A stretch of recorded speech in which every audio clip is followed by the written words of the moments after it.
సనాతన బంధువులందరికీ నమస్కారం. నేను చేతనా బొలిశెట్టి, భీమవరం. శ్రీమద్ రామాయణంలోని బాలకాండలోని 4వ సర్గంలోని విశేషములను తెలుసుకునే ప్రయత్నం చేద్దాం. బ్రహ్మదేవుల వారి అనుగ్రహంతో దివ్య జ్ఞానమును పొందిన వాల్మీకి మహర్షుల వారు కోసలాధీశుడైన శ్రీరామచంద్రుని చరిత్రను శబ్దాలంకార శోభలతో అద్భుతముగా రచించారు. 24 సహస్రాని శ్లోకానాం ఉక్తవాన్ ఋషిః తథా సర్గశతాన్ 5 షట్కాండాని తథోత్తరం. వాల్మీకి మహర్షుల వారు ఈ శ్రీమద్ రామాయణమును 6 కాండములుగా 24,000 శ్లోకములతో 500 సర్గములలో అద్భుతముగా రచించారు. తరువాత మహర్షుల వారు ఉత్తరకాండమును రచించారు. శ్రీరామ పట్టాభిషేకానంతర గాథను, అశ్వమేధ యాగమునకు ముందు జరగనున్న వృత్తాంతమును మహర్షుల వారు ఉత్తరకాండంలో రచించారు. తరువాత మహర్షుల వారు ఈ శ్రీమద్ రామాయణం మొత్తమును పూర్తిగా కంఠస్థం చేసి గానం చేయగలవారు ఎవరు అని ఆలోచించసాగారు. అటువంటి శిష్య ప్రాప్తికై మహర్షుల వారు భగవంతుడిని ధ్యానిస్తూ ఉండగా అప్పుడే ముని బాలుర వేషంలో ఉన్న లవకుశులు మహర్షుల వారి వద్దకు వచ్చి ఆయన పాదములను ఆశ్రయించారు. గురు శుశ్రూష చేయుటలో నిరతులు, నిష్ఠ కలిగిన రాజకుమారులు, సమాన స్థాయిలో గానము చేయగల సోదరులు, చక్కని గాత్రము కలవారు అయిన ఆ కుశలవులను మహర్షుల వారు స్వీకరించారు.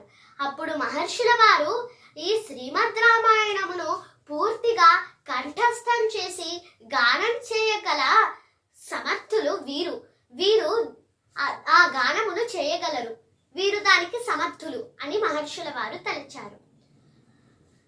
వేదతుల్యమైన రామాయణమును గానము చేయుటకు, వేదార్థములను వ్యక్తపరచుటకు, ధారణ చేయుటలో గట్టి శక్తి గలవారు, వేదాంగములను అధ్యయనం చేసిన వారైన ఆ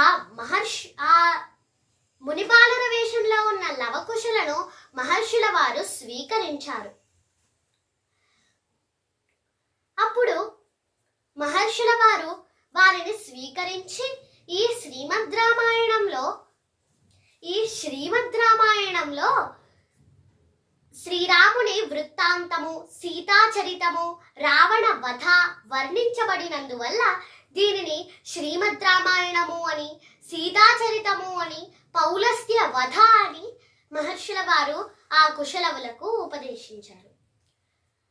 పాఠ్యే గేయే చ మధురం ప్రమాణైస్త్రిభిరన్వితం జాతిభిః సప్తభిర్బంధం తంత్రీలయ సమన్వితం. ఈ శ్రీమద్ రామాయణము చక్కగా పఠించడానికి, మధురముగా గానము చేయడానికి అనువైనది. త్రిశ్ర, చతురస్ర, మిశ్ర ప్రమాణములతో లేదా ధృత, మధ్య, విలంబిత ప్రమాణములతో అలరారుతుంది. స, రి, గ, మ, ప, ద, ని అనే సప్త స్వరములతో కూర్చబడి వీణాది తంత్రి వాద్యములపై, మృదంగాది లయవాద్యములపై వాటితో పలికించుటకు అనువైనది. శృంగార, వీర, కరుణ, హాస్య, రౌద్ర, భయానకాది నవరసములతో పరిపుష్టమైనది. ఆ కుశలవులు ఇద్దరు సంగీత శాస్త్రంలో ఆరితేరిన వారు. ఏమాత్రము లోపం లేకుండా గురువు గారి ఉపదేశం ప్రకారం శ్రీమద్ రామాయణమును పూర్తిగా కంఠస్థం చేశారు. వారిద్దరూ ఈ శ్రీమద్ రామాయణమును పూర్తిగా కంఠస్థం చేశారు. ఒకనాడు వాల్మీకి మహర్షుల వారి ఆశ్రమమునకు స్థితప్రజ్ఞులైన మహర్షులు ఎందరో వచ్చారు. అప్పుడు వారందరి సమక్షంలో మహర్షులందరి సమక్షంలో లవకుశులు ఈ శ్రీమద్ రామాయణమును గానము చేశారు. ఈ కావ్యగానమును విని ఆ మహర్షులందరూ పరమాశ్చర్య భరితులై ఆనందాశ్రువులతో బాగు అనుచు ఆ కుశలవులపై ప్రశంసల జల్లు కురిపించారు. అప్పుడు మునులందరూ, ఆహా, ఈ గానమాధుర్యము అత్యద్భుతము, శ్లోకముల రచన వైశిష్ట్యము ఇంకా ప్రశంసనీయము. ఇది మునుపెన్నడో జరిగిన వృత్తాంతమే అయినా నేడు కళ్ళకు కట్టినట్లు కనబడింది అని కొనియాడారు. ఈ కుశలములు ఇద్దరు శ్లోకములలోని భావములు చక్కగా లయబద్ధముగా శ్రావ్యమైన రీతిలో సప్తస్వర సంపదతో మధురముగా గానము చేశారు.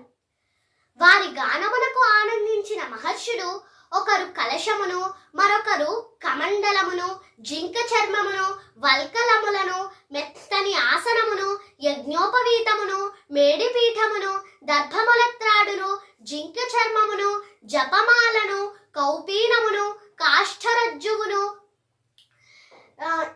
ఇంకా ఉత్తరీయమును, యజ్ఞోపవీతమును, యజ్ఞ పాత్రను, సమిధలను వంటి వస్తువులను ఆ మహర్షులు కుశలవులకు కానుకలుగా ఇచ్చారు.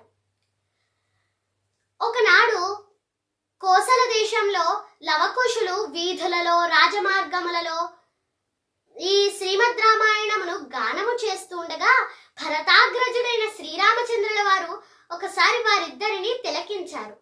వెంటనే వారిద్దరిని తన భవనమునకు రప్పించారు శ్రీరామచంద్రుల వారు. సోదరులు, మంత్రులు వీరందరూ ఉండగా రామచంద్రుల వారు ఒక బంగారు సింహాసనముపై ఆసీనులై ఉన్నారు. అప్పుడు శ్రీరాముల వారు అశ్వమేధ యాగ దీక్షలో ఉన్న ఆ రామచంద్రుల వారు తన సోదరులైన లక్ష్మణ, భరత, శత్రుఘ్నులతో,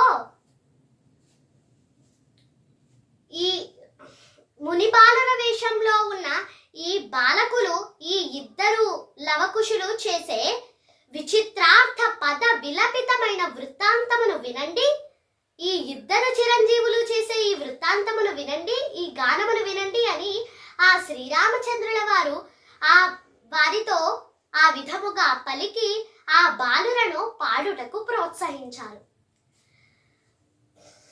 ఆ బాలకులిద్దరూ ప్రసిద్ధికెక్కిన రామాయణ గాథను మధురముగా శ్రావ్యమైన కంఠస్వరముతో సప్తస్వర సంపదతో అద్భుతముగా లయబద్ధంగా గానము చేశారు. హ్లాదయత్ సర్వగాత్రాని మనాంసి హృదయాని చ శ్రోత్రాశ్రయ సుఖం గేయం తద్భభౌ జన సంసది. ఆ మహాజన సభలో చక్కగా మధురముగా గానము చేసిన ఆ పాట సదస్యులందరి శరీరములను పులకింపజేసింది, మనస్సులను ఆహ్లాదపరిచింది, హృదయములను ద్రవింపజేసింది. అప్పుడు శ్రీరాముల వారు ఆ కుశలవులను చూసి, వీరిద్దరూ, ఈ కుశలవులు ఇద్దరూ ముని బాలన వేషంలో ఉన్న రాజలక్షణములు గలవారు, తపస్సంపన్నులు, గొప్ప తపస్సంపన్నులు, గాయకులు. వీరిద్దరూ చేసే శ్రేయస్కరమైన ఈ గానమును వినండి, ఈ వృత్తాంతమును వినండి అని ఆ రామచంద్రుల వారు ఆ కుశలవులపై ప్రశంసలు కురిపించి ఆ ముందు ఉన్న సభలో వారందరితో, సోదరులైన తన సోదరులతో, మంత్రులతో అందరితో పలికారు. ఆ శ్రీరామచంద్రుల వారు ఆ గానము వినడంలో నిమగ్నులైపోయారట. ఎంత విన్నా వారికి తనివి తీరలేదట. ఈ వీడియోలో మనం 4వ సర్గంలోని విశేషములను తెలుసుకున్నాం కదా. తరువాత వీడియోలో 5వ సర్గలోని విశేషములను తెలుసుకునే ప్రయత్నం చేద్దాం. ధన్యవాదములు. జై శ్రీరామ్. భారత్ మాతా కీ జై.